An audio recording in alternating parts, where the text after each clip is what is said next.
نحمده ونصلي على رسوله الكريم أما بعد فأعوذ بالله من الشيطان الرجيم بسم الله الرحمن الرحيم رب اشرح لي صدري ويسر لي أمري واحلل عقدة من لساني يفقهوا قولي۔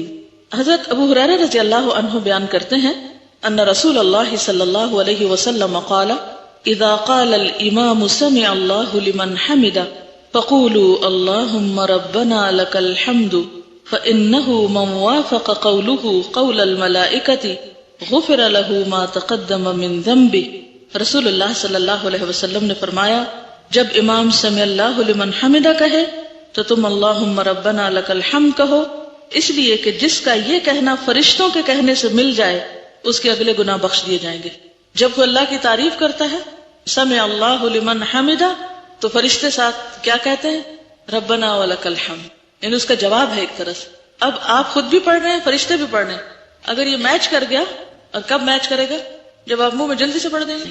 اس کے لیے پھر طریقہ ہی میٹر کرتا ہے نا کہ آپ پڑھ کس طرح رہے اس کو، تو اس میں پھر پچھلے گناہ بخش دیے جائیں گے۔ تو نماز بذات خود بھی گناہوں کی بخشش کا ذریعہ ہے، اور اس میں مزید کچھ تسبیحات وغیرہ پڑھنا وہ بھی۔ یہ حدیث آپ اپنے بہن بھائیوں کو، جیسے پہلے میں نے بتایا تھا نا، بچے جو نماز مسجد میں نہیں جاتے پڑھنے، ان کو جب آپ اس طرح کی بات بتائیں تو ذرا شوق اور دلا سکتے، کیونکہ اس میں لکھا ہے نا کہ اس فضیلت کا حقدار وہی انسان بنتا ہے جو مسجد میں باجماعت نماز ادا کرے۔ لیکن خواتین کے لیے پسندیدہ نماز ان کے گھر کی نماز ہے، لہٰذا اگر وہ خود پڑھیں گی تو انشاءاللہ وہ بھی محروم نہیں رہیں گے، لیکن شرط ہے کہ اچھی سے نماز پڑھی جائے۔ اس حدیث سے اس بات کا بھی پتہ چلا کہ فرشتے نماز کے وقت موجود ہوتے ہیں، آپ اکیلے نہیں ہوتے اس وقت، اور نماز پڑھنے والوں کے ساتھ تسبیح اور تحمید میں شریک ہوتے ہیں۔ اور اس سے یہ بھی پتہ چلتا ہے کہ رکوع سے سر اٹھانے کے بعد بندے کو تھوڑی دیر کے لیے رکنا اور مسنون دعاؤں کو پڑھنا چاہیے، یعنی رکوع کر کے کھڑے ہو کے ذرا سا ٹک جائیں۔ یہ نہیں کہ سمع اللہ لمن حمدہ اٹھتے ہوئے اور ربنا ولک الحمد سجدے میں جاتے ہوئے۔ عام طور پہ ہم ایسی نماز پڑھتے ہیں جلدی میں، سمع اللہ لمن حمدہ کہتے ہوئے کھڑے ہوں، ذرا رک جائیں، ربنا ولک الحمد حمدا کثیرا طیبا مبارکا فیہ۔ اس تسبیح کی بھی بہت فضیلت ہے، کیونکہ نماز بخشش کا ذریعہ کب بنتی ہے؟ جب بندہ اس میں اللہ تعالیٰ کی خوب حمد و ثنا بیان کرتا ہے، تو یہ بھی مقام ہے حمد و ثنا بیان کرنے کا۔ تو اگر آپ یہ تسبیح جانتے ہو، کیونکہ ایک دفعہ کسی صحابی نے آپ کے پیچھے یہ تسبیح پڑھی نماز کے اندر، سلام پھیرنے کے بعد آپ نے پوچھا کہ میں نے دیکھا کہ 30 سے زیادہ فرشتے اس تسبیح کو لینے کے لیے لپکے ہیں، یعنی انہیں اتنی پسند آئی ہے، کیونکہ فرشتے خود بہت تسبیح کرتے ہیں نا اللہ کی۔ سب سے پسندیدہ کام فرشتوں کا کیا ہے؟ اللہ تعالیٰ کی تسبیح کرنا، جیسے پہلے پارے میں بھی آتا ہے نحن نسبح بحمدک ونقدس لک، یعنی فرشتوں کے اور بہت سے کام ہیں، لیکن ان کا پسندیدہ ترین کام کیا ہے؟ آپ کو پتہ نہیں فرشتے کائنات کے انتظام پہ مامور ہیں، بارشوں کے برسانے کے اور جان نکالنے کے اور بہت سے بے شمار کام ہیں ان کے، لیکن انہوں نے اپنا سب سے پسندیدہ کام وہاں ذکر کیا، نحن نسبح بحمدک ونقدس لک، تو وہ تسبیح کرتے ہیں، اور یہاں بھی تسبیح کے وقت خاص طور پر جواب دے رہے ہوتے ہیں۔ اور پھر وہ تسبیح جو ہے حمدا کثیرا طیبا مبارکا فیہ، یہ فرشتوں کی پسندیدہ ترین تسبیح تھی۔ 30 سے زائد فرشتے آگے لپک کے اس کو اٹھانے لگے، تو اس کو بھی اگر آپ پڑھ سکے تو زیادہ اچھا ہے۔ یہ پڑھ لیں تو جب اللہ اکبر کہیں تو نیچے جائیں، ٹھیک ہے؟ دیکھیے نماز میں خشوع کرنے کا ایک بہترین طریقہ کیا ہے کہ ہر سٹیپ کے بعد ذرا سا رک جائیں کہ آپ کے جسم کی حرکت ختم ہو جائے، پھر اگلا سٹیپ ادا کریں۔ پھر جمعے کی فضیلت پر ہے، یہ بھی آپ اپنے جو مرد حضرات ہیں ان کو بتا سکتے ہیں۔ 35 صفحے پر آخری حدیث ہے، چونکہ پیچھے ہم اس سے ملتی جلتی حدیث پڑھ چکے ہیں، لیکن اس میں ایک نئی بات ہے جو آپ سے کرنا چاہوں گی۔ حضرت ابو ہریرہ رضی اللہ عنہ بیان کرتے ہیں ان رسول اللہ صلی اللہ علیہ وسلم قال الملائکۃ تصلی علی احدکم ما دام فی مصلاہ الذی صلی فیہ ما لم یحدث تقول اللہم اغفر لہ اللہم ارحمہ۔ یہ بھی بخاری کی روایت ہے۔ رسول اللہ صلی اللہ علیہ وسلم نے فرمایا فرشتے اس شخص کے لیے دعا کرتے رہتے ہیں جو اپنی نماز کی جگہ میں جہاں اس نے مسجد میں نماز پڑھی بیٹھا رہے جب تک کہ وہ بے وضو نہ ہو۔ یعنی سلام پھیرنے کے بعد اگر آپ بیٹھ کے تسبیحات کر رہے ہیں، دعا مانگ رہے ہیں، اللہ کا ذکر کر رہے ہیں، اپنا محاسبہ کر رہے ہیں، وہیں بیٹھ کے قرآن پڑھنا شروع کر دیتے ہیں۔ ٹھیک ہے، ہر نماز کے بعد تو ممکن نہیں، لیکن بعض نمازوں کے بعد آپ اپنے گھر میں کام میں روٹین میں چھٹی کے دن زیادہ دیر بھی بیٹھ سکتے ہیں۔ تو نماز کی جگہ پر بیٹھ کر جب تک آپ بے وضو نہیں ہوتے تو اس وقت تک فرشتے آپ کے لیے دعا کرتے رہتے ہیں، اللہم اغفر لہ اللہم ارحمہ، اللہ اس کو بخش دے اور اس پہ رحمت کر۔ تو ہم سب کتنے محتاج ہیں اللہ کی رحمت کے، لیکن عام طور پہ ہم کیا کرتے ہیں، ادھر سلام پھیرا اور ابھی دوسرا سلام تو پورا نہیں ہوتا کہ ہم بھاگ کھڑے ہوتے ہیں. جیسے وہ کبھی آپ نے ٹیلی ویژن پر نماز دیکھی ہوگی، حرم سے نماز آتی ہے جو، کبھی اگر آپ نے غور کیا ہو، میں عام طور پہ فجر کی نماز دیکھتی ہوں تو اس میں ہوتا کیا ہے، جن لوگوں نے حجر اسود کو بوسہ دینا ہوتا ہے نا، ابھی امام السلام علیکم ورحمۃ اللہ کر رہا ہوتا ہے اور وہ جلدی سے کر کے دوڑ رہے ہوتے ہیں کہ ہم پہلے پہنچ جائیں، اور وہ جو پیچھے مکبر ہوتا ہے وہ تو ابھی اس کے سلام تو چل ہی رہے ہوتے ہیں اور لوگ پہنچ چکے ہوتے ہیں وہاں. تو بعض اوقات ہمارا بھی حال یہی ہوتا ہے کہ ہم دنیا کی طرف اسی طرح ادھر سلام پھیرا نہیں اور ادھر دوڑ لگا دی، مصلی سے فوراً اٹھ کے ادھر ادھر کے کاموں میں مشغول ہو گئے. تو کوشش کیا کریں، الا یہ کہ آپ کے جسم میں کوئی تکلیف ہے، جیسے خواتین بزرگ ہو جاتی ہیں تو پھر بعض اوقات ان کا فرش پہ بیٹھنا بہت دوبر ہو جاتا ہے، اس لیے میں جوان بچیوں سے کہوں گی کہ اس وقت سے فائدہ اٹھا لیں، اس عمر کو پہنچنے سے پہلے کہ جس میں آپ کے لیے زمین پہ بیٹھنا دوبر ہو جائے.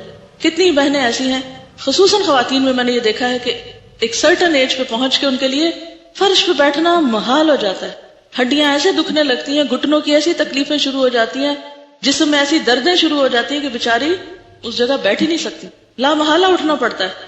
اب ظاہر ہے کہ عمر کے ساتھ ساتھ یہ مواقع پھر کم ہوتے جاتے ہیں نا، نیکیوں کی دوڑ بھی سست ہو جاتی ہے، اس طرح نہیں ہو سکتی. کیونکہ اکثر بچوں کو جب کہا جاتا ہے نا کہ اس عمر میں اچھے کام کرو، کہتے ہیں لو آپ نے اپنی تو ساری زندگی اور کاموں میں گنوا دی، ہمیں کہتے ہیں ابھی سے کرو.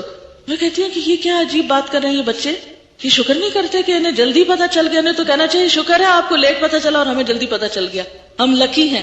یہ کہنے کے بجائے الٹا کہتے ہیں کہ لو آپ نے تو اتنی زندگی گمراہی میں گزاری اور ہمیں آپ کہتے ہیں ابھی سے کرو. کہ نیکیوں میں جلدی کرنے کو آپ ایک عیب کا کام سمجھتے ہیں، اپنی شان کے خلاف سمجھتے ہیں. شکر کیوں نہیں کرتے کہ آپ خوش قسمت ہے، پہلے پتہ چل گیا. اگر دنیا کی کسی چیز کا اگر ماں باپ کہنا کہ ہمارا بزنس تو وہ آفٹر 40 اتنا فلرش کیا تھا اور تم تو 20s میں یہ لے بیٹھے ہو، تو وہ آپ کہیں گے بہت لکی ہیں ہم کہ ہمیں 20s میں اتنا کچھ مل گیا جو ماں باپ نے 40s میں جا کے کمایا. دنیا کے لیے تو الٹے پیمانے ہیں ہمارے، لیکن دین کی بات ہو تو کہتے ہیں آپ تو 40 سال کے بعد یہ کر رہی تھی اور ہمیں کہتی ہیں 20 سال میں ہی کر لو. انتہائی ناسمجھی کی بات ہے، لیکن ظاہر ہے کہ ابھی ان کی ایج ایسی ہے کہ ان کو اتنی سمجھ نہیں آتی، مگر آپ طریقوں اور دلیلوں سے تھوڑا تھوڑا پیار سے، محبت سے، لاڈ سے سوچ بدل سکتے. اصل بات ہوتی ہے انسان کی سوچ بدلنا. اگر آپ اس میں کامیاب ہو جاتے ہیں تو پھر گھر والوں سے کچھ بھی کرانا مشکل نہیں ہوتا. ہم بعضوں کا چیزوں کو صرف ٹھوستے ہیں، یہ کرو یہ نہ کرو، یہ کرو یہ نہ کرو، پھر وہ اکتا جاتے ہیں ہم سے کہ یہ نہ نظر آئے ہمیں کہیں. تو اگر آپ ان کے ساتھ کنورسیشن کریں، ڈسکشن کریں، پوچھیں اور پھر آخر پہ جا کے ان کو فورس کریں تو وہ تو ٹھیک ہے. تو بہرحال بات یہ ہے کہ آپ لوگ اس ایج میں اگر ممکن ہو دن میں ایک نماز میں، ہفتے میں ایک دن اس عمل کو اپنی زندگی کا خاصہ بنا لیں کہ نماز کے بعد کچھ دیر مصلی پہ بیٹھ کے فرشتوں سے دعائیں لینی. اچھا اب آپ دیکھیں کہ ہم ہر وقت تلاش میں رہتے ہیں، کوئی نیک بندہ ہمیں ملے تو ہم اسے کہیں کہ تم ہمارے لیے دعا کرو. اس کو کہتے ہیں دعا کرو، اس کو کہتے ہیں، پھر اس سے وعدے لیتے ہیں اور اس کے اوپر بوجھ ڈالتے رہتے ہیں، اور اس بیچارے کے پاس اپنے لیے مانگنے کا بعض اوقات وقت نہیں ہوتا، دوسروں کے لیے کیا مانگے گا. اور ادھر فرشتے انتظار میں بیٹھے ہیں کہ تم ذرا خود مصلی پہ بیٹھو نا، ہم بھی تمہارے لیے دعا کرتے ہیں. اس کے لیے ہم تیار نہیں ہیں، اور اس کی بنیادی وجہ ہمیں خود بھی نہیں پتا کہ وہ ہمارے لیے کس وقت کون دعا کر سکتا ہے. تو فرشتوں کی دعا کا مستحق ہوتا ہے وہ شخص جو خود نماز پڑھ کے مصلی پہ بیٹھ جائے کچھ دیر. تو اس میں جلدی نہ کیا کرے، بہت دیر بھی نہ لگائے کہ گھر والے تنگ آ جائے، لیکن اپنا ایک خاص وقت بنائیں ہر کام کا، ایک پرائیویٹ ٹائم جب لوگوں کو آپ کی ضرورت نہ ہو. ٹھیک ہے نا؟ مثلاً اگر فجر کے وقت گھر والے سو رہے ہیں، آپ علی اٹھ کے تو آرام سے بیٹھے ہوئے ہیں، یا مغرب کے بعد یا عشاء کے بعد بچے سو گئے، آپ نے نماز پڑھی اور آپ نے جو کچھ کرنا ہے ادھر مصلی پہ بیٹھ کے ہی کر لیں، یعنی اپنی دعائیں وہیں بیٹھ کر لیا کریں، قرآن پاک رکھ لیں، کوئی بک رکھ لیں، وٹ ایور. لیکن جب تک آپ اس مصلی پہ بیٹھے ہیں فرشتے آپ کے لیے دعائیں کر رہے ہیں، انجوائے کیا کریں. ہم تو اب کچھ اور کر رہے ہیں اور فرشتے ہمارے لیے دعا کر رہے ہیں. اپنا لیسن بیٹھ کے یاد کر لیا کریں، کچھ بھی اینی تھنگ. تو کم از کم روز ایک دفعہ، اتنا نہ ہو تو ہفتے میں ایک دن، چھٹی کے دن یا کوئی ایک دن جس میں آپ ذرا زیادہ دیر مصلی پہ بیٹھ جائیں. ٹھیک ہے؟ پھر اسی طرح یہ بھی بڑی خوبصورت ہے 39 پیج پہ 100 مرتبہ سبحان اللہ کہنا. عن ابی ہریرہ رضی اللہ عنہ ان رسول اللہ صلی اللہ علیہ وسلم قال من قال سبحان اللہ وبحمدہ فی یوم 100 مرۃ حطت خطایاہ وان کانت مثل زبد البحر. یہ بھی بخاری کی روایت. حضرت ابو ہریرہ رضی اللہ تعالی عنہ سے روایت ہے کہ رسول اللہ صلی اللہ علیہ وسلم نے فرمایا جو شخص دن میں 100 مرتبہ سبحان اللہ و بحمدہ کہے اس کے گناہ مٹا دیے جاتے ہیں، خواہ وہ سمندر کی جھاگ کے برابر ہی کیوں نہ ہو.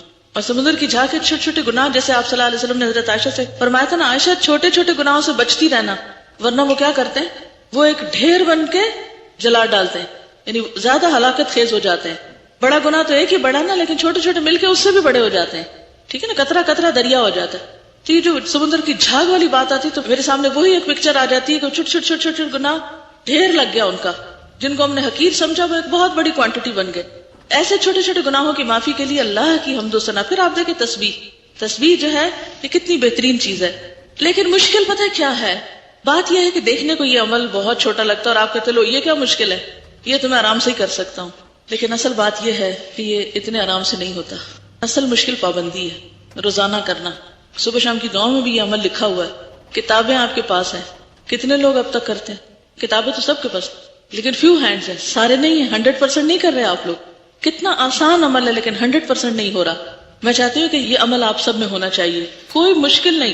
اگر آپ ایک دن بیٹھ کے سبحان اللہ و بحمدہ سبحان اللہ و بحمدہ کو 100 دفعہ گنے تو 2-3 منٹ سے زیادہ نہیں لگتے. تو 24 گھنٹوں میں 2-3 منٹ نہیں اپنے گناہ معاف کرانے کے لیے. اس کا طریقہ کیا ہے؟ میں نے اس کا کیا حل نکالا ہے کہ جب میں اپنے گھر سے نکلتی ہوں اپنے پڑھانے کی جگہ پر جانے کے لیے یا آفس جانے کے لیے، تو میں بیٹھتے ہی ایک اور کام کرتی ہوں. آپ کو پتہ نا سواری پہ نفل پڑھ سکتے ہیں، تو چونکہ ٹائم کم ہوتا ہے تو عام طور پر میں گھر سے نکلتے ہی سبحان الذی سخر لنا اور وہ گھر سے نکلنے کی دعائیں پڑھ لیتی ہوں، اور جو ہی گاڑی قبلے کی طرف مڑتی ہے تو میں اللہ اکبر کر کے 2 نفل شروع کر دیتی ہوں. ایک تو یہ ہے کہ نبی صلی اللہ علیہ وسلم کی سنت کی پیروی ہو جاتی ہے کیونکہ آپ سواری پر بھی نفل پڑھتے تھے، ٹھیک ہے. دوسرا یہ ہے کہ عام طور پر ہمارے اوپر اتنے فرائض اور ذمہ داریاں ہیں کہ نفل پڑھنے کا ٹائم کم ملتا ہے.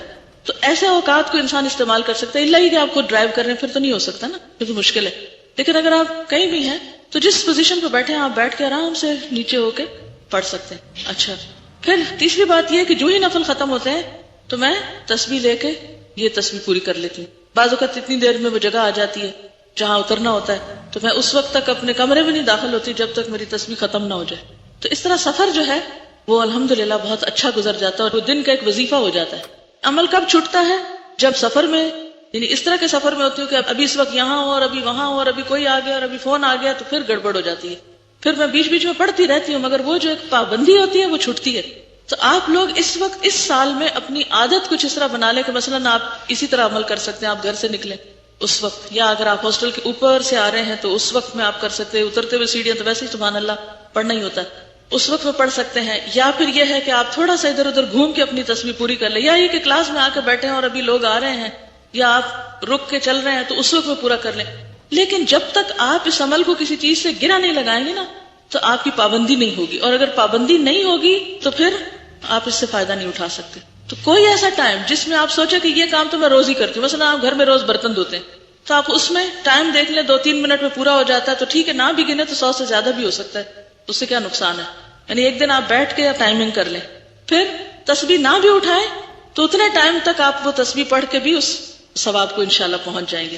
ایک اور حدیث ہے اسی سے ملتی جلتی. عن ابی ہریرہ رضی اللہ عنہ قال قال رسول اللہ صلی اللہ علیہ وسلم کلمتان حبیبتان الی الرحمن خفیفتان علی اللسان ثقیلتان فی المیزان سبحان اللہ وبحمدہ سبحان اللہ العظیم. حضرت ابو ہریرہ رضی اللہ تعالی عنہ کہتے ہیں کہ رسول اللہ صلی اللہ علیہ وسلم نے فرمایا 2 کلمے ایسے ہیں جو رحمان کو بہت پیارے ہیں، زبان پر بہت ہلکے ہیں اور ترازو میں بہت بھاری ہیں، اور وہ یہ ہیں سبحان اللہ وبحمدہ سبحان اللہ العظیم. اب یہ جو پچھلا ہے یہ تو بہت ہی مختصر ہے، سبحان اللہ وبحمدہ سبحان اللہ وبحمدہ، لیکن یہ ذرا سا اس سے طویل ہے. تو آپ ان دونوں میں سے کوئی بھی اختیار کر سکتے ہیں. اگر آپ یہ پڑھیں گے سبحان اللہ وبحمدہ سبحان اللہ العظیم تو زیادہ فائدہ ہے، لیکن اگر آپ یہ نہ کر سکے تو کم از کم آدھا والا ضرور کر لیں. اور یہ سب سے بڑی بات ہے نا کہ میزان میں بہت بھاری ہے، تو یہ اس اعتبار سے بھی آپ کو فائدہ دیں گے. اسی طرح ذکر میں ایک اور بڑی ہی بہترین چیز ہے، خاص طور پر ان لوگوں کے لیے جن کو شیطانی وسوسے بہت زیادہ آتے ہیں.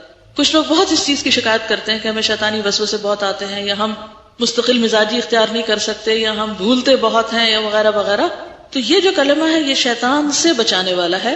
حضرت ابو ہریرہ رضی اللہ تعالی عنہ سے روایت ہے ان رسول اللہ صلی اللہ علیہ وسلم قال من قال لا الہ الا اللہ وحدہ لا شریک لہ لہ الملک ولہ الحمد وہو علی کل شیء قدیر فی یوم 100 مرۃ کانت لہ عدل 10 رقاب وکتب لہ 100 حسنۃ ومحیت عنہ 100 سیئۃ وکانت لہ حرزا من الشیطان یومہ ذلک حتی یمسی ولم یأت احد بافضل مما جاء الا رجل عمل اکثر منه۔ رسول اللہ صلی اللہ علیہ وسلم نے فرمایا جو کوئی لا الہ الا اللہ وحدہ لا شریک لہ لہ الملک ولہ الحمد وہو علی کل شیء قدیر ایک دن میں 100 بار کہے تو یہ اس کے لیے 10 گردنوں کے آزاد کرنے کے برابر ہوگا، اس کے لیے 100 نیکیاں لکھی جائیں گی، 100 برائیاں اس سے مٹا دی جائیں گی، اور یہ کلمہ اس کے لیے اس دن شام تک شیطان سے بچانے کا ذریعہ رہے گا۔ اور جو عمل لے کر یہ شخص آئے گا اس سے بہتر کوئی شخص عمل نہیں لائے گا سوائے اس آدمی کے جس نے اس سے زیادہ عمل کیا ہو۔ اور اگین پھر وہی بات ہے کہ کس کے پاس وقت ہے کہ 100 دفعہ یہ پڑھے؟ وقت ہوتا ہے، ہم استعمال نہیں کرنا جانتے، ہم اس کو مینج نہیں کر پاتے، ہم اس کو مقرر نہیں کرتے۔ یعنی کتنی مفید چیز ہے کہ آپ اس کو اگر اپنی عادت بنا لیں تو ایک نہیں کئی فائدے ہیں۔ یہ بھی آپ دیکھیے بخاری کی روایت ہے، کچھ تو فضائل اعمال کی حدیثیں بہت ضعیف ہوتی ہیں، بڑے بڑے فائدے لکھے ہوتے ہیں لیکن وہ حدیثیں اوتھینٹک نہیں ہوتی۔ یہ حدیث اوتھینٹک ہے، یعنی یقینی بات ہے، آپ پورے شرح صدر کے ساتھ اس کو کر سکتے ہیں۔ تو اس میں نمبر 1 10 غلام آزاد کرنے کا ثواب، نمبر 2 100 نیکیوں کا لکھا جانا، پھر نمبر 3 100 برائیوں کا مٹنا، اور نمبر 4 صبح سے شام تک شیطانی حملوں سے حفاظت، اور شیطان کی اکساہٹیں، وسوسے، اس کا بھلوانا، جو بھی کچھ شیطان دشمنی میں کرتا ہے، لوگوں کے درمیان فساد پھیلانا، ڈرانا، خوف دلانا۔ آپ کو پتا ہے کبھی آپ قرآن پاک کی روح سے دیکھیں کہ شیطان کیا کیا کرتا ہے؟ کوئی ایک اسائنمنٹ ان کو دے دیں کسی وقت، قرآن کو ذرا دوبارہ سے پڑھ کے دیکھیں کہ اس میں کیا کیا لکھا ہوا ہے۔ یعنی شیطان کیا کیا کرتا ہے؟ الشیطان یعدکم الفقر ویأمرکم بالفحشاء، انسانی الشیطان بھلواتا ہے، پھر اسی طرح ینزغ بینکم فساد ڈلواتا ہے، یعنی اور بھی اس کے بہت سے کام ہیں۔ شاید شیطان کے ہتھ کنڈوں میں کچھ چیزوں کا ذکر بھی ہو، مجھے نہیں اب یاد کیونکہ 5 سال ہو گئے اس لیکچر کو۔ تو اینی ہاؤ اب شیطان کے جتنے بھی وار ہیں ان سارے واروں سے یہ کلمہ آپ کو انشاءاللہ محفوظ رکھے گا۔ یعنی آپ کے اندر ایک ایمان کی ایسی طاقت ہوگی شیطان آپ کے اوپر آ نہیں سکتا۔ اور یہ جو لوگ یہ شکایت کرتے ہیں ان کو جن چمٹے میں اور معلوم نہیں کون کون ان کے پاس آتا ہے اور جاتا ہے، ان سب کو بھی اس سے خلاصی ہو سکتی ہے۔ یعنی جو اس قسم کی گفتگو فرمائے ان کو بھی یہ نسخہ بتایا کریں کہ آپ یہ عمل کریں اور پھر بتائیں، کیونکہ نبی صلی اللہ علیہ وسلم کی بات سے بڑھ کر سچی بات کس کی ہو سکتی ہے؟ اچھا جناب، اگر یہ 100 دفعہ نہ کہہ سکیں تو کم از کم 10 دفعہ کہہ لیا کریں، کیونکہ 45 پیج پر آخر میں یہ حدیث دیکھیے، حضرت ابو ایوب انصاری رضی اللہ تعالی عنہ نبی صلی اللہ علیہ وسلم سے روایت کرتے ہیں، من قال لا الہ الا اللہ وحدہ لا شریک لہ لہ الملک ولہ الحمد وہو علی کل شیء قدیر 10 مرار کان کمن اعتق 4 انفس من ولد اسماعیل۔ یہ صحیح مسلم کی روایت ہے، جو شخص 10 مرتبہ یہ کلمہ کہے لا الہ الا اللہ وحدہ لا شریک لہ لہ الملک ولہ الحمد وہو علی کل شیء قدیر، وہ اس شخص کی طرح ہوگا جس نے اسماعیل علیہ السلام کی اولاد سے 4 شخص آزاد کیے۔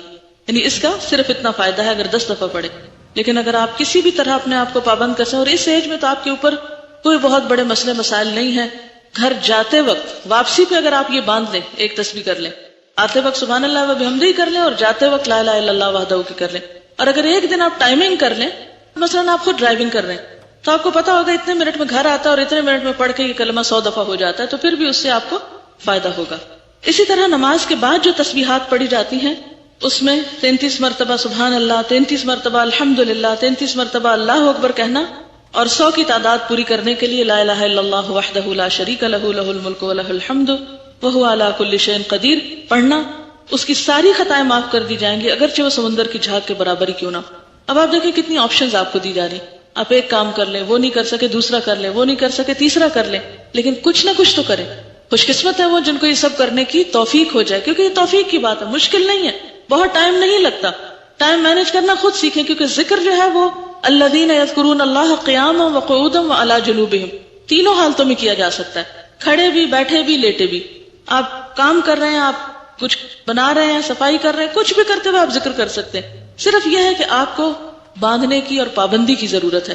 اور اس میں بھی میں نے خود دیکھا تھا 1.5 منٹ لگتا ہے یہ تسبیحات پڑھنے میں، اور ثواب کتنا زیادہ ہے۔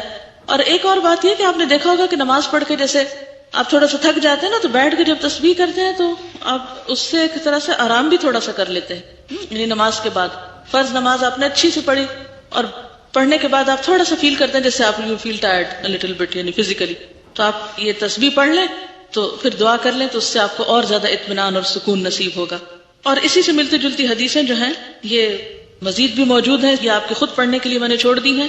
اور اس میں خاص طور پر رات کے وقت سوتے وقت اگر یہ تسبیحات پڑھی جائیں، خصوصاً تھکاوٹ کے بعد، آپ بہت تھک گئے ہیں، آپ کو نیند نہیں آ رہی، آپ تسبیح پڑھنا شروع کریں، پوری ہونے سے پہلے ہی سو جائیں گے۔ میں نے اکثر ہی تجربہ کیا، ایسا سکون آتا ہے کہ پتہ نہیں چلتا کتنی پڑھی گئی اور کتنی نہیں۔ حضرت فاطمہ سے متعلق یہ حدیث ہے، ان کو تسبیحات فاطمہ بھی اسی وجہ سے کہا جاتا ہے۔ حضرت فاطمہ رضی اللہ تعالی عنہا نے یہ شکوہ کیا کہ چکی پیسنے سے ان کے ہاتھ پر نشان پڑ گیا اور وہ نبی صلی اللہ علیہ وسلم کے پاس ایک لونڈی مانگنے کے لیے آئیں۔ اتفاق سے نبی صلی اللہ علیہ وسلم نہ ملے تو انہوں نے حضرت عائشہ سے اپنے آنے کا مقصد بیان کیا اور چلی گئی۔ جب نبی صلی اللہ علیہ وسلم تشریف لائے تو حضرت عائشہ نے آپ سے حضرت فاطمہ کے آنے کا ذکر کیا۔ حضرت علی رضی اللہ تعالیٰ عنہ بیان کرتے ہیں کہ نبی صلی اللہ علیہ وسلم ہمارے پاس اس وقت تشریف لائے جب ہم اپنے بستروں پر سونے کے لیے جا چکے تھے۔ میں نے آپ کو دیکھ کر اٹھنا چاہا لیکن آپ نے فرمایا اٹھو نہیں، اپنی جگہ رہو۔ آپ تشریف لا کر ہم دونوں کے بیچ میں بیٹھ گئے۔ میں نے آپ کے پاؤں کی ٹھنڈک اپنے سینے میں محسوس کی۔ آپ نے فرمایا میں تم دونوں کو ایسی ترکیب نہ بتاؤں جو تمہارے لیے ایک خدمتگار سے بڑھ کر ہو۔ جب تم دونوں اپنی خوابگاہ میں اپنے بچھونوں پہ جانے لگو تو 33 بار اللہ اکبر کہو، 33 بار سبحان اللہ اور 33 بار الحمدللہ۔ یہ عمل تمہارے لیے ایک خدمتگار سے بڑھ کر ہوگا، یعنی کوئی خدمتگار تمہیں دبائے بیٹھ کے تو اس سے بہتر ہے کہ تم یہ تسبیحات پڑھ کر سو جاؤ۔ اچھا، اس میں 2-3 اور باتیں بھی پتہ چل رہی ہیں۔ نمبر 1 حضرت فاطمہ رضی اللہ تعالی عنہا کا اپنے ہاتھوں سے کام کرنا۔ نمبر 2 آپ صلی اللہ علیہ وسلم کے پاس جا کر والدین سے کسی چیز کی ڈیمانڈ کرنا، یعنی والدین سے سوال میں نہیں آتا، یعنی کسی اور سے جیسے آپ سوال کرتے تو معیوب ہے نا، لیکن والدین کے پاس جا کر اپنی حاجت آپ رکھ سکتے ہیں، پیغام بھی بھیج سکتے ہیں کہ مجھے اس چیز کی ضرورت ہے۔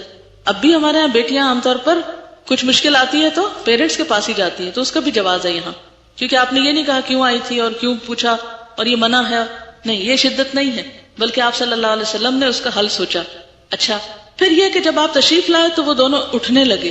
اس سے کیا پتا چلتا ہے کہ کسی بھی بڑے کو دیکھ کر ادھر ہی مزے سے بیٹھے نہیں رہ جانا چاہیے، بلکہ اٹھ کر ویلکم کرنا چاہیے، خصوصاً جب آپ کے گھر میں کوئی آیا ہو، الا ہی کہ آپ بیمار ہو یا کوئی تکلیف ہو یا کوئی ایسی بات ہو جو معذوری میں آتی ہو، ادروائز کوئی بزرگ گھر میں آئے خاص طور پر تو اٹھ کے ملنا چاہیے اس کو۔ اچھا، اب آپ دیکھیے کہ چونکہ وہ لیٹ چکے تھے، رات کا وقت تھا، تھکاوٹ کا، سونے کا، تو آپ صلی اللہ علیہ وسلم نے ان کو اٹھنے سے روک دیا کہ نہیں، تم نہیں اٹھو، لیٹے رہو، جہاں ہو وہیں رہو، اور آپ صلی اللہ علیہ وسلم ان کے دونوں کے بیچ میں بیٹھ گئے۔ اچھا، دونوں کے بیچ میں بیٹھ کر آپ نے اپنی ٹانگیں لمبی کی ہوں گی، جبھی آپ کا پاؤں حضرت علی کے سینے تک جا کے لگا نا، اور مدینہ میں بہت شدید ٹھنڈ ہوتی ہے، مکہ میں اتنی نہیں ہوتی لیکن مدینہ میں ہوتی ہے، تو آپ کے پاؤں ٹھنڈے تھے، تو حضرت علی فرماتے ہیں کہ آپ کے پاؤں کی ٹھنڈک میں نے اپنے سینے میں محسوس کی، اور پھر آپ نے فرمایا میں تم دونوں کو ایسی ترکیب نہ بتاؤں جو تمہارے لیے خدمتگار سے بڑھ کر ہو، اور تم یہ تسبیح پڑھ لیا کرو۔ اس سے یہ پتا چلتا ہے کہ ذکر الہی ہماری جسمانی تھکاوٹ کا بھی علاج ہے، ثواب کا ثواب اور سکون کا سکون۔ اور آپ فرمائیے۔ بالکل، یہ کہتے ہیں کہ جب ہم یہاں کورس کرتے ہیں تو لوگ ہم سے پوچھتے ہیں کوئی اچھی سی بات بتائیں، تو اچھی باتوں میں یہ ایک نسخہ کوئی آپ ان کو بتا سکتے ہیں، ان سے پوچھ لیا کہ آپ کام کر کے تھک تو نہیں جاتے یا بیکار رہ کے تھک تو نہیں جاتے؟ کہ کچھ لوگ کام کر کے تھکتے ہیں اور کچھ بیکار رہ کے بھی تھکتے ہیں۔ جو لوگ وظیفے پوچھتے ہیں، اوتھینٹک مسنون بہترین وظیفے ہیں۔ ایسا ہے کہ میں نے اپنے بچوں کو عام طور پہ سفر میں ہی ذکر سکھایا ہے۔ مثلاً ہم عمرے پہ جا رہے تھے تو اس وقت میرے بیٹے کی عمر 3 سال تھی شاید۔ اب 3 سال کے بچے کو آپ کس طرح سکھائیں؟ تو میں نے یوسف اسلام کی وہ جو پوئم ہے نا، اللہم صلی علی محمد والی، جو ہے، تو بائی روڈ کافی سفر ہم کر رہے تھے تو میں نے مسلسل وہ کیسٹ پلے رکھی۔ اچھا، اس میں سن سن کے درود شریف یاد کر لیا اس میں سے۔ اب کیا ہوا کہ جب ہم مدینہ میں گئے تو مسجد میں انٹر ہونے سے پہلے میں نے بتا دیا کہ دیکھو یہ پروفٹ کی ماسک ہے اور اس میں آپ کی قبر بھی ہے، اور ایسے اور ویسے سب کہانی سنا دی۔ اور پھر اس میں پتہ کیا پڑھتے ہیں؟ وہ پڑھتے ہیں وہ جو گاڑی میں سنا تھا نا۔ اچھا، یقین کریں کہ جو دروازے سے وہ میری انگلی پکڑ کے انٹر ہوا، جب تک ہم وہاں نہیں پہنچے وہ درود شریف پڑھتا گیا، کیونکہ وہ سن کے اس کے کانوں کو اتنا لگ چکا تھا کہ اس کو پڑھانے میں بار بار کہنے کی ضرورت ہی پیش نہیں آئی۔ تو اسی طرح اگر آپ اس طرح کی کیسٹس پلے کر کے تسبیحات یا دعائیں، اب دعاؤں کی مزید کیسٹس بھی آئی ہیں جس میں دعائیں سکھائی گئی ہیں، تو میرا خیال ہے شاید یہاں اسٹال پہ اویلیبل بھی ہوں گی، نہیں تو کراچی سے منگوا سکتے۔ تو ایسی چیزیں سفر کے دوران اگر بچوں کو سنوا دی جائیں یا گھر میں لگا دیں، صبح چند دفعہ بھی سنیں گے تو وہ جو صبح میں سنا ہوتا ہے نا، وہ سارا دن منہ پہ دہرائی آتی رہتی ہے۔ دوسرا یہ ہے کہ میں چھوٹی چھوٹی تسبیحاں یا کوئی اس طرح کی بیگ میں رکھتی تھی۔ بچے جب چھوٹے تھے سفر کرتے تھے تو تھوڑی دیر میں پوچھنے لگتے ہیں اچھا کب آئے گا، لاہور کب آئے گا، فلانی جگہ کب آئے گی، ابھی چڑھے نہیں اور سوال شروع ہو گئے۔ بڑی پھر مشکل ہوتی ہے نا روک کے رکھنا۔ تو میں کہتے تھے چلو ہم یہ پڑھیں گے نا اتنا ثواب ہو جائے گا، چلو یہ شروع کرتے ہیں، اور شروع کر دیتے تھے. اچھا تم اتنی دفعہ یہ کر لو، جب یہ انگلیوں کا یہ ختم ہو جائے گا اتنی دفعہ، اچھا اتنی دفعہ کرے، پھر خود شروع ہو جاتے، پھر تھوڑا ستایا، پھر شروع ہو گئے. تو اس سے یہ ہوتا ہے کہ پھر عادت بھی ہو جاتی ہے. جو ہی بچے گاڑی میں بیٹھیں گے ان کو عادت ہو جائے گی کہ اب یہ ذکر کا ٹائم آ گیا. اچھا پھر میں نے کسی کا پڑھا کہ وہ اپنے بچوں کے ساتھ جب سفر کرتے تھے، بہت پہلے کسی بزرگ کا واقعہ تھا کہ وہ انہیں کہتے تھے اچھا وہ درخت جب تک آتا نا تو تم سبحان اللہ پڑھ لو، اچھا وہ فلانی جگہ وہ عمارت جب تک آتی ہے تو تم یہ دعا پڑھ لو، جب تک فلاں. یہ نہیں کہ بہلانے کے مختلف طریقے ہو سکتے ہیں نا. ایک تو یہ کہ آپ کہتے ہیں ذکر کرو، اس سے نہیں ہوتا. اس میں کہ چلو پہلے ہم یہ پڑھتے ہیں، اس کا یہ فائدہ ہے. پتہ ہے اس سے کیا ہوگا؟ بچے بعض اوقات کچھ چیزوں کا مطالبہ کر رہے ہوتے ہیں یا کچھ، تو مختلف طریقے ہو سکتے ہیں، لیکن جھوٹ کا عنصر شامل نہ ہو. یہ یاد رکھیے کہ دین کے نام پر جھوٹ بولنا قطعاً جائز نہیں. بعض مائیں کیا کرتی ہیں، بچوں سے چیز چھپا کہتی چڑیا لے گئی. یہ غلط ہے. کہاں چڑیا لے جا سکتی ہے؟ کتنا کامن جھوٹ ہے یہ. اچھے بھلے سمجھدار لوگ یہ جھوٹ بولتے ہیں. چیز چھپا کے کہا کوکو لے گئی، وہی تو آج تک سمجھے کوکو ہوتی کون ہے. تو اس طرح کے جھوٹے بہلاوے بھی نہیں ہونے چاہیے، کیونکہ جھوٹ جھوٹ ہی ہوتا ہے. ان چیزوں کو اگر نکالیں گے انشاءاللہ تعالیٰ تو زیادہ فائدہ ہوگا. میں تو صاف کہتی چھپا دی، جو کیا وہ بتا دیں، وہ مان جاتے ہیں، پھر نہیں بھی مانے تو نہ صحیح، لیکن جھوٹ کا سہارا لے کے نہیں. تو اسی طرح اگر ان کو اوتھینٹک آپ کے پاس اس کا ثواب ہے وہ بتائیں، آخرت کا بتائیں، جنت کا بتائیں. اور میں تو حتیٰ کہ جب بچوں کو نہلاتی تھی نا تو نہلاتے ہوئے ان کے ہاتھوں سے بہت میل اترتی نا، بچے مٹی میں ہاتھ ڈالتے ہیں تو ساتھ ساتھ جیسے نماز کی عادت یا کچھ جیسے اب نماز پڑھتے ہیں نا اسی طرح میل اترتی ہے. یہ کرتے ہیں تو یوں ہوتا ہے. ماں سب سے بہترین معلم ہو سکتی ہے اپنے بچوں کے لیے کہ ان کو نیچرل وے میں سکھائے. یعنی بچوں کو سکھانے کے لیے ضروری نہیں کہ کتاب ہی لے کے بیٹھے اور ان کو تقریر کریں، نہیں، چلتے پھرتے اچھا آپ یہ کیا کریں گے، یہ کیسے کریں گے، وہ کیسے کریں گے، بہلاتے کھلاتے پلاتے ادھر ادھر. اچھا ایک یاد رکھے بات، عام طور پر بچے ماں کے سامنے شو نہیں کرتے کہ وہ کچھ سیکھ رہے ہیں یا آپ کی بات مان رہے ہیں. معلوم نہیں انہیں آنا کا مسئلہ ہوتا ہے یہ کیا ہوتا ہے، لیکن وہ تھوڑا سا ریزسٹ ضرور کرتے ہیں کہ ہم نہیں آپ کی بات سن رہے، یا اس طرح پوز کرتے ہیں کہ جیسے انہوں نے توجہ نہیں دی آپ کی بات پر. لیکن جب آپ نہیں ہوتے تو وہ کام کر رہے ہوتے ہیں. اس لیے کبھی مایوس نہ ہو بچوں کو سکھاتے اور بتاتے وقت، اور فوراً رزلٹ ایکسپیکٹ نہ کریں. آج نہیں تو کل صحیح، کل نہیں تو پرسوں صحیح. اور ایک بات اگر آپ نہ بھولیں تو زندگی بڑی آسان ہو جائے، اور وہ ہے اللہ سے مدد مانگنا. واستعن باللہ. جو کام نہیں ہو رہا اللہ سے مدد مانگے. جس کی دوستی اللہ سے ہو گئی اور اللہ سے مضبوط تعلق ہو گیا، فقد استمسک بالعروۃ الوثقی لا انفصام لها. پھر اللہ تعالیٰ ساتھ نہیں چھوڑتا. ٹھیک ہے. جن چیزوں کی آپ کو عادت ڈالنی ہو، آپ کی ایک پرسنل ڈائری ہونی چاہیے، اس میں آپ اپنے لیے نصیحتیں لکھا کریں کہ مجھے یہ کرنا ہے، اس چیز کی عادت ڈالنی ہے. یعنی کرنے کے کام کے نام سے ایک ڈائری آپ کے پاس ہونی چاہیے کہ جس میں آپ صرف یہ نہیں کہ کرنے کے کاموں میں دوپٹہ رنگوانا ہے اور فلاں کپڑے کو لیس لگوانی ہے، یہ نہیں ہے کرنے کے کام صرف، بلکہ کرنے کے کاموں میں یہ بھی ہے کہ اس تسبیح کی عادت ڈالنی ہے، فلاں چیز کو اپنی زندگی میں شامل کرنا ہے. یعنی نیکیوں میں بھی سبقت لے جانے کے لیے کرنے کے کاموں کا کچھ نہ کچھ آپ ایک حصہ بنا کے رکھیں. میں عموماً 3 طرح کے کام لکھتی ہوں. ایک تو روزانہ کے جو کام ہوتے ہی ہیں الوداع کے یا جو بھی زندگی میں، ایک صحت سے متعلق کوئی بھی ٹپ کہیں سے مل جائے یا کوئی بات کہ فلاں چیز یوں فائدہ دیتی ہے تو وہ الگ لکھ لیتی ہوں. یعنی وہ کرنے کے کام الگ ہیں، یعنی اپنی جسمانی صحت کا خیال رکھنے کے لیے. اور تیسرے روحانی یا نیکی کے کوئی کام کی جو توفیق ہو تو اس کے لیے اپنی یادداشت کے لیے لکھ لیتی ہوں کہ یہ میرے کرنے کے کاموں میں سے. تو اس میں جب کوئی بات نہیں پتہ چلی تو اس لسٹ میں ایڈ کر لی. ٹھیک ہے. تو اس طرح انشاءاللہ العزیز کچھ عرصے تک وہ اگر آپ اپنی لسٹ پڑھتے رہیں تو آپ کو پھر عادت پڑ جاتی ہے، حتیٰ کہ وہ چیزیں آپ کو پھر لکھی بھی نہیں آپ کے اپنے عمل کی لسٹ میں شامل ہو جائیں. پھر بھی یہ ہوتا ہے پتہ کیا، میرے ساتھ تو بہت مشکل یہ ہے کہ مجھے ٹریول بہت کرنا پڑتا ہے. ایک جگہ کہیں ہوتی نہیں تو روٹین نہیں بن پاتی چیزوں کی. بناتی ہوں جب تک وہاں ہوتی ہوں ٹھیک رہتا ہے، جب ٹریول کرتی ہوں اب 10 دن کے لیے میں اپنے مقام سے نکلی، میں 10 دن کے بعد لوٹوں گی تو مجھے ساری چیزوں کا پھر ریمائنڈر چاہیے کہ میں کیا کیا کرتی تھی اور کون سی چیز میری سفر میں چھوٹ گئی. کیونکہ ایک حدیث میں آتا ہے کہ جب کوئی بندہ کسی بھی کام کی پابندی کرتا ہے تو بیماری اور سفر کی وجہ سے اگر وہ کام نہ کر سکے تو اللہ تعالیٰ اس کے نام اعمال میں وہ ایسے ہی پورا پورا لکھ دیتے ہیں وہ عمل. تو اس لحاظ سے مجھے اطمینان بھی ہوتا ہے کہ ٹھیک ہے اگر میں سفر میں کوئی چھوٹ بھی گیا تو وہ لکھا تو جا رہا ہے اگر گھر میں پابندی ہے اس چیز کی. لیکن ساتھ ہی یہ چیز بھی ہے کہ جب آپ دوبارہ گھر پہنچے تو پھر سفر کا تو وہ بونس ختم ہو گیا، اب تو آپ کو پھر سے وہ سب کچھ کرنا ہی کرنا ہے. تو آپ کو دوبارہ اپنی لسٹ پڑھنے کی ضرورت ہوتی ہے. تو ایک اپنی ڈائری اس طرح کی ضرور بنا چھوڑیں کہ جو آپ نے اس قرآن پڑھنے کے سال میں یا ویسے بھی زندگی میں اچھی عادتوں کے اپنے ساتھ عہد کیے ہیں ان کو آپ کہیں نہ کہیں جوٹ ڈاؤن کر لیں اور وقتاً فوقتاً اپنا دوبارہ جائزہ لیں کہ کہیں یہ عادت چھوٹ تو نہیں گئی مجھ سے، اور اگر کوئی چیز چھوٹ گئی ہو تو اس کو پھر دوبارہ اپنی عادت میں ڈال لیں. ٹھیک. کسی نے کہا جو ذکر دن میں 100 مرتبہ کرنے کو کہا گیا کہ وہ ایک ہی وقت میں لگاتار 100 مرتبہ کیا جائے یا وقفے سے بھی کیا جا سکتا ہے؟ وقفے سے بھی کیا جا سکتا ہے. بعض اوقات ایسا ہوتا ہے نا، آپ نے ایک کام شروع کیا، سم ٹائم ایسا ہو جاتا ہے کہ میں جیسے اپنی گاڑی میں بیٹھی ہوں، میں نے شروع کیا ذکر، اتنے میں ٹیلی فون آ گیا. اب آپ دیکھیں کہ اگر کسی نے ٹیلی فون کیا تو ہو سکتا ہے اس میں بھی کوئی مسئلہ پوچھے مجھ سے تو میرا بہت ثواب جمع ہو جائے. کہتے ہیں نا دال علی الخیر کفاعلہ، نیکی کا رستہ بتانے والا جو ہے وہ ایسا ہی جیسا کرنے والا. تو اس لیے عام طور پر میں ٹیلی فون کال سے گھبراتی نہیں ہوں. اگر میرے پاس وقت نہ ہو، جیسے اب کلاس میں بیٹھی ہوں تو اب تو میں اٹینڈ نہیں کر سکتی نا، تو میں کوشش کرتی ہوں کہ میکسیمم میں لوگوں کے سوالوں کے یا مسئلے مسائل کے جواب دے دوں. لیکن جب مصروفیت ہے تو پھر مصروفیت ہے، پھر نہیں بھی جواب دے سکتی. تو اس وقت پھر کیا ہوتا ہے کہ میں وہ تصویر روک کے پھر کیا کرتی ہوں، سوال کا جواب دیتی ہوں. اور اب کیا ہے کہ وہ کٹ گیا، بریک آ گئی. اب دوبارہ جب آپ ریزیوم کریں گے تو وقفہ تو آ گیا. بعض اوقات یہ بھی ہوتا ہے کہ کوئی ایسا کام پڑ جاتا ہے کہ آپ 5-10 منٹ کے بعد بھی نہیں شروع کر سکتے. ہو سکتا ہے آپ دوپہر میں پھر کریں، ہو سکتا ہے شام میں کریں. تو وقفہ پڑھنے سے حرج نہیں ہے اگر جان بوجھ کے نہ ٹال مٹول کی جائے. اور اگر جیسے لا الہ الا اللہ وحدہ لا شریک لہ ذرا لمبی ہے اور آپ کے پاس اتنا ٹائم کوئی نہیں ایک اسٹریچ میں نکل رہا، تو آپ یہ بھی کر سکتے ہیں کہ ہر نماز کے بعد یا مختلف اوقات میں دن میں 2 دفعہ پہ بانٹ لیں، 4 دفعہ پہ 25-25 کر کے بانٹ لیں، جیسے بھی سہولت ہو. کسی نے لکھا کہ میری طبیعت بوجھل رہتی ہے، نماز پڑھنے میں دل نہیں لگتا، دعا مانگنے کو بھی دل نہیں کرتا، ایک دم اٹھ جاتی ہوں، مشکلات زیادہ لگتی ہیں، خدا کے لیے بتائیں میں کیا کروں. اصل میں 2-3 وجوہات ہو سکتی ہیں. ایک تو یہ کہ فزیکلی آپ بیمار ہیں، کیونکہ یہ نارمل شخص کی یہ کیفیت نہیں ہوتی. جو ایک نارمل ہیلدی شخص ہے وہ نماز کے وقت ایکٹیو ہوگا.